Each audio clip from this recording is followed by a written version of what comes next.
Hello everyone, I am Pushpendra Kumar Meena, student of Tamil Nadu agriculture university. तो स्वागत है आपका आज के एक और नए वीडियो में। आज मैं बात करने वाला हूं आफ्टर बीएससी 10 टॉप जॉब के बारे में।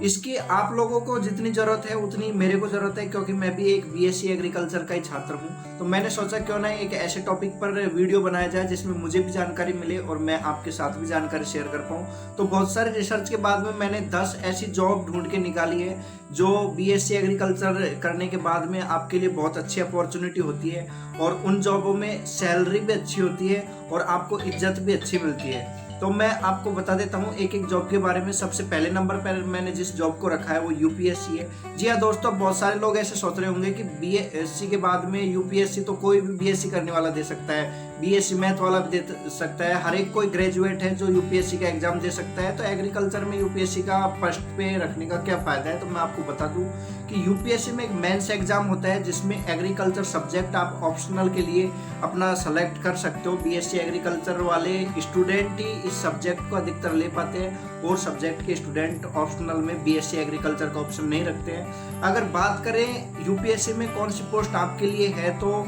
इंडियन फॉरेस्ट सर्विसेज में आप जा सकते हो। और भी अगर आप अच्छा करते हो, यूपीएससी आपके लिए एक अच्छा चॉइस है बीएससी एग्रीकल्चर के बाद में। पहली जो जॉब है बहुत अच्छी जॉब है। आपकी यहाँ पर सैलरी की बात करें तो 10 से 13 लाख सैलरी आपकी पर एनम आपको सैलरी मिल जाती है। सैलरी भी अच्छी है, इज्जत भी है, पावर भी है। तो ये सबसे फर्स्ट नंबर की सबसे अच्छी जॉब है। अब बात करते हैं अपनी अगली जॉब की। तो जो दूसरे नंबर पर मैंने जो जॉब को रखा है वो है नाबार्ड ग्रेड ए और ग्रेड बी। ग्रेड बी की बात करें तो ग्रेड बी की तनख्वाह थोड़ी ज्यादा होती है, ग्रेड ए की कम होती है। अब नाबार्ड में भी आप सोच रहे होंगे कि भाई बीएससी एग्रीकल्चर वाला ही क्यों स्पेशल है। तो मैं आपको बता दूं कि इस एग्जाम में एक एग्जाम पेपर में एक अलग से सेशन होता है एआरडी का, एग्रीकल्चर रूरल डेवलपमेंट का। लगभग 40 क्वेश्चन आते हैं। तो जो एग्रीकल्चर के स्टूडेंट होते हैं उनको ही सबसे ज्यादा नॉलेज होती है इस सब्जेक्ट की। तो आपका यहाँ पर भी एक अच्छा ऑप्शन बन जाता है अगर आप इस जॉब में जाना चाहते हो। अब मैं बात करूँ सैलरी की, तो ग्रेड बी की सैलरी यहाँ पर 8 से 9 लाख होती है और ग्रेड ए की सैलरी 7 से 8 लाख होती है। तो सैलरी भी अच्छी खासी मिल जाती है। अब बात करते हैं अपनी तीसरे नंबर की जॉब की। तीसरे नंबर की जॉब आपका स्टेट पीसीएस आप मान सकते हो। अगला मैं आपको और भी जॉब बताऊंगा। तो स्टेट पीसीएस में भी आपको 6 से 10 लाख के बीच में आपकी तनख्वाह मिल जाती है। तो इसके बाद में अपन बात कर लेते हैं चौथी इंपॉर्टेंट जॉब के बारे में, आरआरबीएसओ। दोस्तों आरआरबीएसओ में आपको एग्जाम के साथ 2 साल का एक्सपीरियंस भी चाहिए। एग्जाम के लिए तभी एलिजिबल हो पाओगे, तब आपके पास 2 साल का एक्सपीरियंस होगा। अच्छी खासी आपको यहाँ पर सैलरी मिल जाती है, 8 से 10 लाख के बीच में आपको यहाँ पर सैलरी मिल जाती है। ये जो मैं आपको सैलरी बता रहा हूँ ये एनुअल है, मतलब आपको 1 साल में इतनी सैलरी मिलती है। पांचवी जॉब की बात करें तो एफसीआई की जॉब है, बहुत अच्छी जॉब है। एफसीआई में भी आपको 5 से 6 लाख रुपए पर एनम मिल जाते हैं। तो छठी जॉब की बात करें तो TGT and PGT. TGT trained graduate teacher and PGT post graduate teacher. दोस्तों राजस्थान में एक बार अभी 3-4 साल पहले, मुझे क्लियर पता नहीं है कौन सी ईयर में, लेकिन टीजीटी की पोस्ट आई थी। तो उसमें उन्होंने बीएससी एग्रीकल्चर करने के बाद में, एमएससी के बाद में बीएड मांगा था। तो एग्रीकल्चर के स्टूडेंट अधिकतर बीएड नहीं करते हैं, क्योंकि बीएससी करते हैं 4 साल की, उसके बाद एमएससी करते हैं। तो बहुत कम लोग ऐसे होते हैं जो बीएड की तरफ जाते हैं। तो बहुत सारी पोस्टें खाली गई थी एग्रीकल्चर में। तो अगर आप टीचर के लाइन में जाना चाहते हो एग्रीकल्चर से बीएससी करने के बाद में, तो आप यहाँ पर प्रेफर दे सकते हो। इसकी भी सैलरी 5 से 6 लाख होती है, 6 घंटे की जॉब और 5 से 6 लाख सैलरी, बहुत अच्छी पोस्ट है।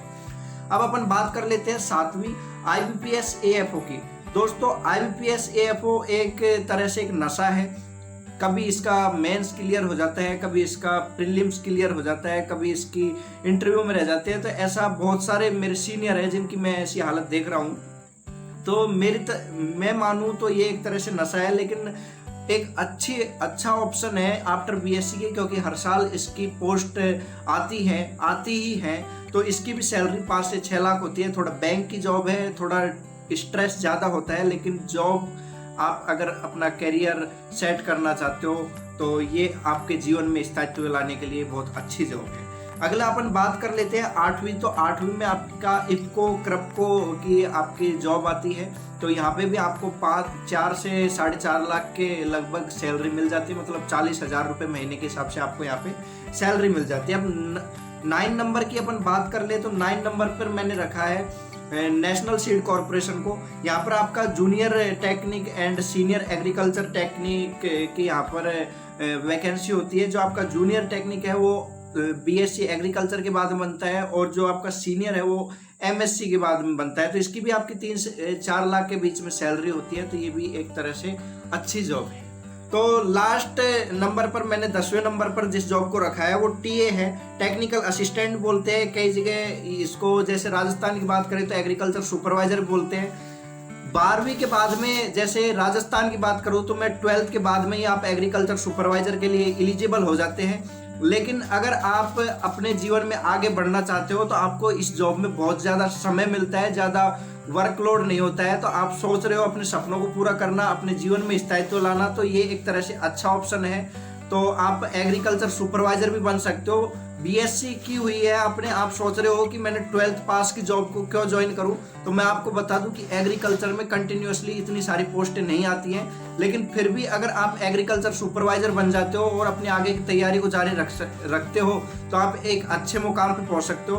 तो दोस्तों आशा करता हूं मैंने आपकी जो 10 टॉप जॉब थी एग्रीकल्चर बीएससी के बाद में, उसके बारे में आपको अच्छे से जानकारी दे दी है। फिर भी आपको किसी स्पेशल जॉब के ऊपर पूरी जानकारी चाहिए तो आप कमेंट कीजिए। मैं सोच रहा हूँ कि एक सीरीज स्टार्ट करूँ जिसमें मैं आपको एक एक जॉब के बारे में बिल्कुल बारीकी से बताऊँ, जिसमें आपको सिलेबस, एलिजिबिलिटी क्राइटेरिया और भी अच्छे से बताऊँ। तो आप वीडियो में कमेंट कीजिए, मैं आपके लिए ज़रूर वीडियो लेकर आऊँगा। तो धन्यवाद दोस्तों, आपने हमारे पूरा वीडियो देखा। आशा करता हूँ आपको यह वीडियो पसंद आया होगा। अगर यह वीडियो आपको पसंद आया है तो अपने दोस्तों के साथ शेयर कीजिए, और अगर मेरे द्वारा दी गई जानकारी आपको पसंद आ रही है तो इस चैनल को सब्सक्राइब कीजिए। मिलते हैं किसी नई वीडियो में नई जानकारी के साथ। आपने हमारे पूरा वीडियो देखा, आपका हृदय की गहराई से प्रेम पूर्वक बहुत बहुत धन्यवाद। Thanks for watching.